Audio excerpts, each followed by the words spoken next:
টি-20 ক্রিকেটে 22 গজে ঝড় তোলার গল্পে নতুন করে যুক্ত হলো নিউজিল্যান্ডের ওপেনার ফিন অ্যালেনের নাম। বিশ্বকাপের মঞ্চে এমন বিধ্বংসী ইনিংস খুব কমই দেখা যায়। তার রেকর্ড গড়া ইনিংসে প্রোটিয়াদেরকে উড়িয়ে দিয়ে টি-20 বিশ্বকাপের ফাইনালে উঠেছে নিউজিল্যান্ড।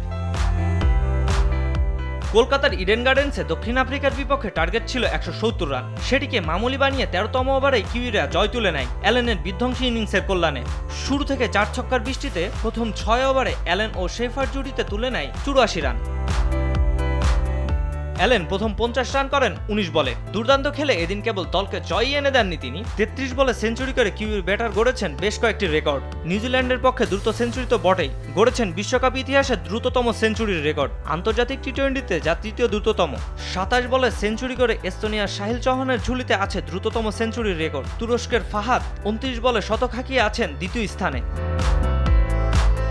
বিশ্বকাপে এর আগে দ্রুততম সেঞ্চুরির রেকর্ড ছিল ওয়েস্ট ইন্ডিজ ওপেনার ক্রিস গেইলের দখলে। 2016 সালে ইংল্যান্ডের বিপক্ষে 47 বলে দ্রুততম সেঞ্চুরির রেকর্ড ছিল এই ওপেনারের। তালিকার 3 নম্বরেও রয়েছে এই ক্যারিবিয়ান ওপেনারের নাম। 2007 সালে দক্ষিণ আফ্রিকার বিপক্ষে 50 বলে সেঞ্চুরি করেন তিনি। তবে চলতি আসরে পাকিস্তানের বিপক্ষে সমান 50 বলে সেঞ্চুরি করে তার পাশে নাম লেখান হ্যারি ব্রুক।